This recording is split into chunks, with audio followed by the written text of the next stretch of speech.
The film opens with elite sniper, Drasa, hunkered down in her hideout, tucked away like a creature in its den. She wakes, gears up for her mission, and extends her rifle's barrel. Through her scope, she locks onto a distant airstrip, where a private jet lands. The instant her target steps onto the staircase, she fires. As the body collapses, she retrieves the spent bullet casing as proof of the kill. The story then shifts to Levi, a former Marine sniper tormented by chronic insomnia and relentless nightmares. By night, he races through empty city streets. By dawn, he scribbles notes by the ocean like a man haunted by his own thoughts. His solitary routine shatters when a message orders him to a military base. There, he meets Bartholomew, a cryptic woman whose plain uniform marks her as an outsider. She grills him about his career as a contract killer and his discharge by military psychiatrists for having no purpose.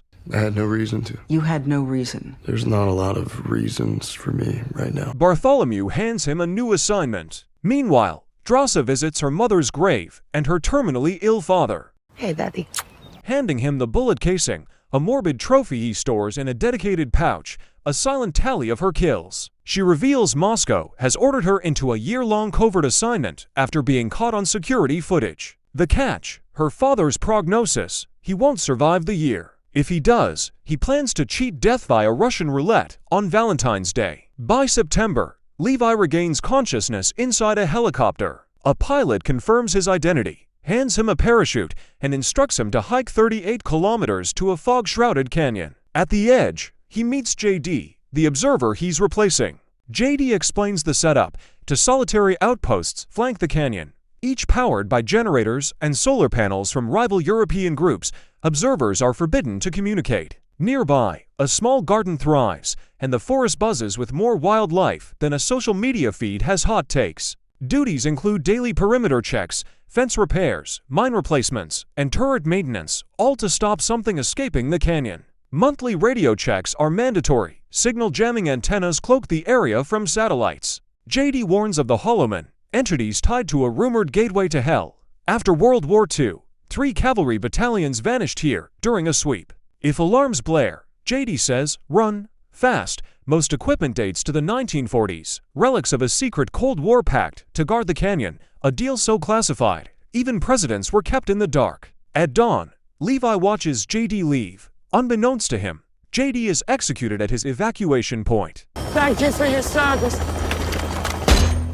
A voice states calmly, a hit ordered by Bartholomew. October settles in. Levi follows the grind, patrols, mine counts, turret checks. During the monthly radio call, boredom drives him to the outpost's tiny library. Behind a bookshelf, he discovers cryptic notes, favorite quotes left by past observers. One day, curiosity overpowers Levi. He snatches his binoculars and scans the canyon's far side, spotting Drasa, a sharp-eyed sniper stationed across the divide. She spins around, sensing his gaze, but without optics, she's blind to his presence. That night, a storm rages. Levi bolts awake, a PTSD episode clawing at his nerves. He accidentally smashes a water glass, slicing his foot. As he bandages the cut, he notices a flicker of light in Drasa's tower. She's awake, too. November arrives. On her birthday, Drasa drowns her isolation in cake and champagne. Buzzed and lonely, she impulsively fires a shot into the air, then hoists a handwritten sign. "What's your name?" Levi reads it through his binoculars and warns contacts forbidden, but raises a jar of potato moonshine in a defiant toast. Their game escalates. Drasa blasts music, dances, then dares Levi to prove his sniper skills. She shatters his cup with a single shot. He retaliates, exploding her bottle. Grinning, she balances another bottle on her head, but before Levi can fire, searchlights beneath his tower snap on, scanning the canyon walls. Levi leans over the railing. Grotesque creatures crawl upward. Without hesitation, he opens fire. A mine detonates, flinging attackers into the void. Drasa joins the fray, mowing down the horde with her turret until a creature claws onto her balcony. She spins, shooting wildly as Levi covers her. Shrapnel from exploding mines slices his shoulder, but automated turrets finish the job. Post-battle, Drasa bandages her arm and shouts across the canyon, "Best birthday ever." The next day, while cleaning up, they spot a drone rising from the mist. It hovers, then vanishes. December softens the bleakness. Levi decorates a tree with spare bulbs, signaling a holiday greeting. They play chess via binoculars, build snowmen together, and cling to their fragile bond. February 14th arrives, grieving her dying father. Drasa writes, "Wish you were here." Levi's military instincts spark an idea. He rigs a grenade launcher with rope, fires it across the canyon, and creates a makeshift zipline. Drasa, laughing, stomps out the flames and secures her end. That evening, Levi shaves, gathers wildflowers, and hooks onto the rope. Misjudging the glide, he dangles mid-air, hauling himself hand over hand, a skill mastered through months of solitude. Finally, he reaches Drasa's tower. She's baked a rabbit pie but tosses him fresh clothes. You smell. Passing him spare uniforms from past watchmen, once he'd cleaned up, they share the meal, swapping stories of their fathers, their bloody careers, and the ghosts that led them here. The conversation melts into dancing, then something deeper, the canyon's icy silence replaced by warmth. Later, Levi admits he writes poetry, even penned a piece for Drasa, though he stubbornly refuses to recite it. Morning arrives, and Levi prepares to return before the mandatory communication check. But as he departs, they realize their mistake too late. Another wave of creatures scales her tower walls. One triggers a mine, severing the rope. Levi plummets into the fog, barely deploying his parachute in time. Without hesitation, Drasa grabs her chute and leaps after him. She crashes through sulfur yellow mist, lands in a raging river, and loses her ascender, the vital tool for climbing back. Meanwhile, Levi wakes upside down, his parachute snagged in trees.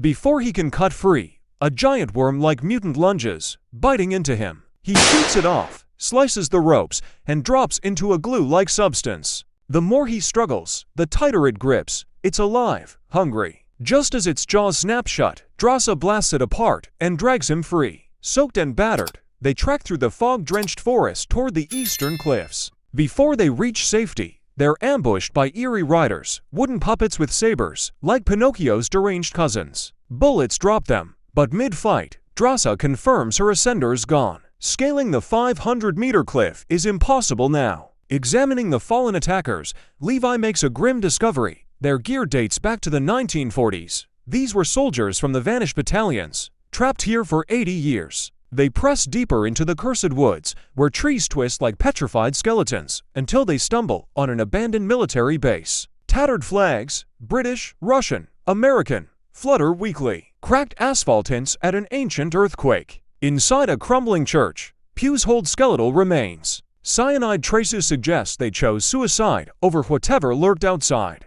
As they explore, skull-faced spider mutants attack. Before they can regroup, hollow men storm in. Levi hurls a grenade, blasting a hole in the wall, and they flee. Sprinting to the cliffs, they find a bunker door buried under vines. Inside lies a derelict research lab. Faded photos of the 1945 Yalta conference line the walls. Levi discovers a film reel. Drasa fires up a propane generator. The projector flickers to life, revealing a message from a long-dead scientist. In 1946, after the atomic bomb's creation, the West and USSR built this facility to develop an equally devastating bioweapon. An earthquake caused a catastrophic leak, fusing humans with plant life, turning them into plague carriers. The scientist warns prolonged exposure alters DNA. Levi spots modern equipment labeled Dark Lake Corporation, proof the site was recently reopened. He deciphers stray dog protocol. If breached, a nuke will erase everything within for kilometers. They race to leave, but outside, mutants prove cunning. Drasa's ammo bag sits conspicuously in the open, a trap. As she grabs it, a noose snaps around her leg. A skeletal rider drags her into the mist. Levi shoots the rope, but momentum hurls her into a tree, knocking her out. He charges after her, trailing her captors to a missile silo spewing crimson smoke. Inside the silo, Drasa awakens bound in the lair of a rider, not a metallic construct, but a grotesque creature resembling decaying oak wood. Without hesitation, she kicks it off balance, breaking free. A brutal fight erupts, but the mutant seems to relish the violence, grinning through the chaos. Just as the situation turns dire, Levi bursts in, firing a bullet through the creature's skull. Escaping the silo, they discover a massive missile damaged by earthquakes, one of the very weapons that poisoned the valley. They traverse a nightmarish landscape blanketed in pulsating flesh, stepping cautiously to avoid awakening the organic mass below. But Drasa missteps, her foot sinking into tangled tendrils of organic webbing. She thrashes, only embedding herself deeper as the hive stirs. Levi slashes at the tendrils with his saber, but the hive retaliates. Acting fast, Drasa fires a grenade into the writhing nest, igniting it in a fiery explosion. They flee as the abomination burns. On the surface, they find an old garage filled with rusted military vehicles. Levi hatches a plan. Power up a jeep.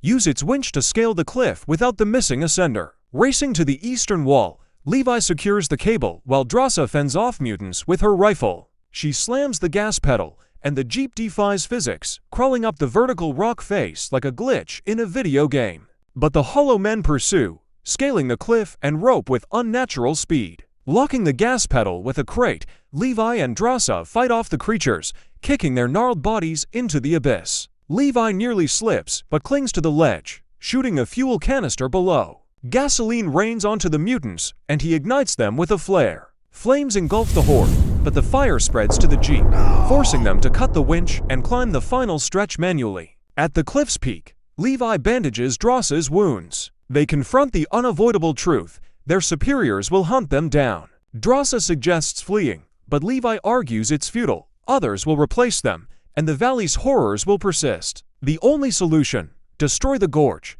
Using a grappling gun, Levi ziplines back to his post just in time for the communication check-in. Instead of routine protocol, Bartholomew answers. Levi lies, claiming nothing unusual occurred, unaware she's seen surveillance footage of their valley descent. You are to neutralize your counterpart. While mobilizing a strike team. The next morning, Levi and Drasa rig explosives to relay towers on opposite canyon sides. Before they finish, a helicopter approaches. Bartholomew's kill team arrives at the western outpost, but Levi is gone. Drones swarm the mountains, unleashing gunfire.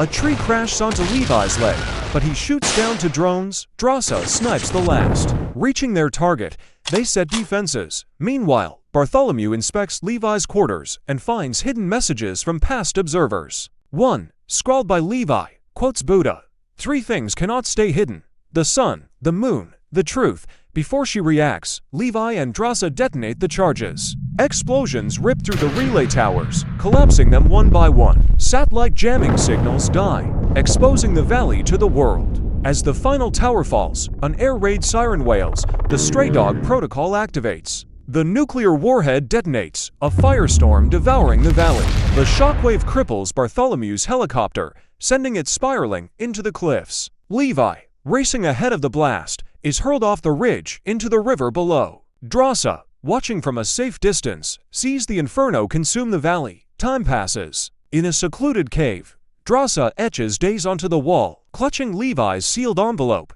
Weeks become months. At sunset, she finally opens it, revealing poems he wrote for her long before they met. By April, Drasa works as a waitress in a French coastal town. One evening, delivering an order, she glances at a nearby table and freezes. Levi, alive, sits there with an apologetic smile and says sorry I'm late. Overwhelmed, she rushes to him. They kiss as the sun dips below the ocean horizon. The screen fades to black. And film end here.